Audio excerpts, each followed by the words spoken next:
अंश रोज सुबह जिम जाता था। उसको फिट रहने का शौक था। योगा और मॉर्निंग वॉक उसकी हॉबी थी। रोज की तरह ही इस दिन भी अंश जिम गए। उसने देखा एक सुंदर सी लड़की पहली बार उसी जिम में आई है। वैसे तो अंश लड़कियों पर ज्यादा ध्यान नहीं देता था, पर उस लड़की को देखकर उसको ऐसा लग रहा था जैसे मैंने इसको पहले कहीं देखा हो। उसमें एक अलग सी चमक उसको दिख रही थी। अंश चाहकर भी उससे नजरें नहीं हटा पा रहा था। उस लड़की का नाम था दिव्या। दिव्या का आज जिम में पहला दिन था। वह ट्रेडमिल पर चल रही थी। जैसे ही उसकी नजर अंश पर पड़ी, वह सीधा उसके पास गई और बोली, अरे कैसे हो तुम? बहुत दिन हो गए तुमसे मिले हुए। अंश अपने दिमाग पर पूरा जोर लगाकर सोचता है, आखिर में इसको कहाँ मिला, यह मुझे कैसे जानती है, मैं तो इसको नहीं जानता हूँ। यही सब अंश के दिमाग में चल रहा था। तुम मुझे भूल गए क्या? तुम सच में मुझे नहीं जानते? सॉरी, पर मुझे सच में याद नहीं, पर ऐसा जरूर लग रहा है कि मैंने तुम्हें कहीं देखा है। अरे मैं दिव्या, 10वीं में हम साथ थे ना। एक क्लास हमने साथ में पढ़ी है। उसके बाद मैं दूसरे स्कूल में चली गई थी। अरे हाँ, मुझे याद आया। बहुत दिन हो गए, कम से कम 4 साल। उसके बाद अब मिली हो।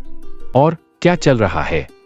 अब क्या बताऊं, तुम तो मुझे भूल गए और मैंने तुम्हें देखते ही पहचान लिया। इसकी तो तुमको पनिशमेंट मिलेगी, नहीं तो फिर मैं तुमसे बात नहीं करूंगी। अच्छा बताओ, क्या पनिशमेंट है? यही पनिशमेंट है कि तुम मुझे जिम में गाइड करोगे। अरे, यह पनिशमेंट तो मैं खुशी खुशी स्वीकार कर लूंगा। दोनों की एक दूसरे से बात होने लगी। दोनों ने एक दूसरे से फोन नंबर लिया और एक दूसरे के साथ घूमने फिरने लगे और पुरानी बातें करने लगे। स्कूल की वह बातें जो हम कभी जिंदगी में नहीं भूलते, एक एक करके सारी बातें बाहर आने लगी।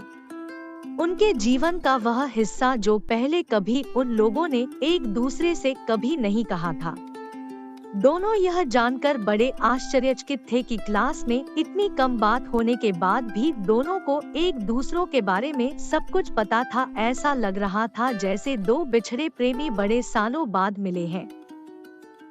मजाक मजाक में अंश ने दिव्या से पूछा, और बताओ, तुम्हारा बॉयफ्रेंड कैसा है? क्या मेरा बॉयफ्रेंड? तुमको लगता है मेरा बॉयफ्रेंड होगा? इसमें लगने वाली क्या बात है? तुम इतनी सुंदर हो, तुम्हारे पीछे तो लड़कों की लाइन लगी होगी। यह तो तुमने सच कहा। मेरे पीछे लड़कों की लाइन तो है, पर मैं किसी को भाव नहीं देती। ऐसा क्यों भला? तुम किसी को भाव क्यों नहीं देती? मुझे तो कोई स्पेशल चाहिए जो मुझे समझे, बस इतनी सी बात है। और जो भी मुझे मिला वह मुझे नहीं समझता। और तुम बताओ, तुम्हारी गर्लफ्रेंड कैसी है? अरे, मुझे कहाँ कोई लड़की मिलेगी। ना मैं इतना हैंडसम हूँ और ना इतना पैसे वाला कि मुझसे कोई लड़की प्यार करे। प्यार के लिए हैंडसम और पैसे होने की जरूरत नहीं है। और किसने तुमसे कहा कि तुम हैंडसम नहीं हो? तुम तो बहुत हैंडसम हो। तो फिर प्यार के लिए किस चीज की जरूरत है? प्यार के लिए तो बस एक साफ दिल की जरूरत है। और तुम किसी को सच्चा प्यार करो, बस इतना ही तो काफी है। सच में? क्या बस इतना ही काफी है? अंश दिव्या को चाहने लगा था और दिव्या की बातों से अंश का कॉन्फिडेंस बढ़ रहा था और वह अपने प्यार का इजहार करना चाहता था। क्या मुझसे भी कोई लड़की? प्यार के लिए हैंडसम और पैसे होने की जरूरत नहीं है। और किसने तुमसे कहा कि तुम हैंडसम नहीं हो? तुम तो बहुत हैंडसम हो। तो फिर प्यार के लिए किस चीज की जरूरत है? प्यार के लिए तो बस एक साफ दिल की जरूरत है। और तुम किसी को सच्चा प्यार करो, बस इतना ही तो काफी है। सच में? क्या बस इतना ही काफी है? अंश दिव्या को चाहने लगा था और दिव्या की बातों से अंश का कॉन्फिडेंस बढ़ रहा था और वह अपने प्यार का इजहार करना चाहता था। क्या मुझसे भी कोई लड़की प्यार करेगी? हाँ करेगी, क्यों नहीं करेगी? क्या तुम्हारे जितनी सुंदर लड़की भी मुझसे प्यार करेगी? अरे, मुझसे भी ज्यादा सुंदर लड़की तुमसे प्यार करेगी। क्या तुम मुझसे प्यार करोगी? यह सवाल सुनकर दिव्या चौंक गई। फिर उसने इस बात को मजाक में लेते हुए कहा, तुम भी क्या मजाक कर रहे हो? मैं अच्छे से जानती हूँ तुम मुझसे प्यार नहीं करते। हम तो बस दोस्त हैं। अंश को यह बात अच्छी नहीं लगती और फिर वह बात घुमाकर बोलता है। हाँ, सच है। मुझसे इतनी सुंदर लड़की कैसे प्यार कर सकती है? तुम चुप करो ना, कुछ भी बोलते हो। अंश दिव्या को फिर अच्छे से प्रपोज करता है और अपने दिल का हाल उसको बता देता है। दिव्या इस बार सीरियस होती है और बोलती है। मैंने अभी इस बारे में ज्यादा कुछ सोचा नहीं है। मैं 2-3 दिन में तुमको इसका जवाब दूंगी। फिर वो दोनों अपने अपने घर चले जाते हैं।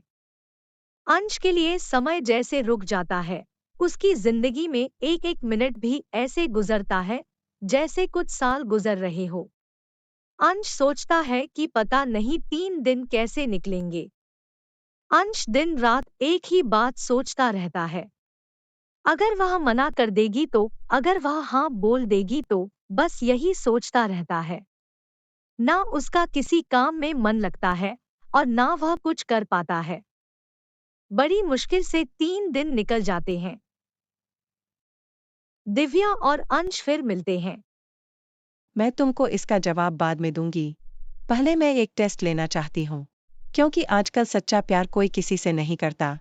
अगर तुम उसमें पास हो गए तो तुम मेरे प्यार के हकदार बन जाओगे और मैं इतना प्यार करूंगी जितना कोई किसी से नहीं सकता। कैसा टेस्ट दिव्या? अगले महीने मुझे लंदन जाना है और मैं 2 साल बाद वापस आऊंगी। क्या इन 2 सालों में तुम्हारा प्यार मेरे लिए वैसा ही रहेगा जैसा आज है? अगर इतनी दूरी भी हम लोगों को अलग नहीं कर पाई तो ही हमारा प्यार सच्चा है?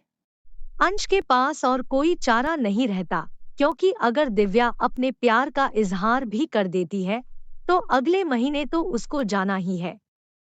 अंश थोड़ा दुखी हो जाता है और कहता है। चलो फिर ठीक है, हम एक दूसरे के अच्छे दोस्त तो है ही। और तुमको पता है मैं तुमसे प्यार करता हूँ, पर तुम मुझे बस इतना बता दो कि तुम मुझसे प्यार करती हो कि नहीं, उसके बाद हम दोस्त जैसे ही रह लेंगे और जब तुम लंदन से वापस आओगी तो हमारे प्यार की परीक्षा भी पूरी हो जाएगी। दिव्या धीरे से मुस्काती है और कहती है। मैं तो तुमसे स्कूल के वक्त से ही प्यार करती हूँ, बस कभी कहा नहीं और किस्मत ने हमें मिला दिया, नहीं तो शायद मैं कभी कह भी नहीं पाती। बस दोनों एक दूसरे से बात करने लगते हैं। थोड़े दिन बाद ही दोनों शादी कर लेते हैं।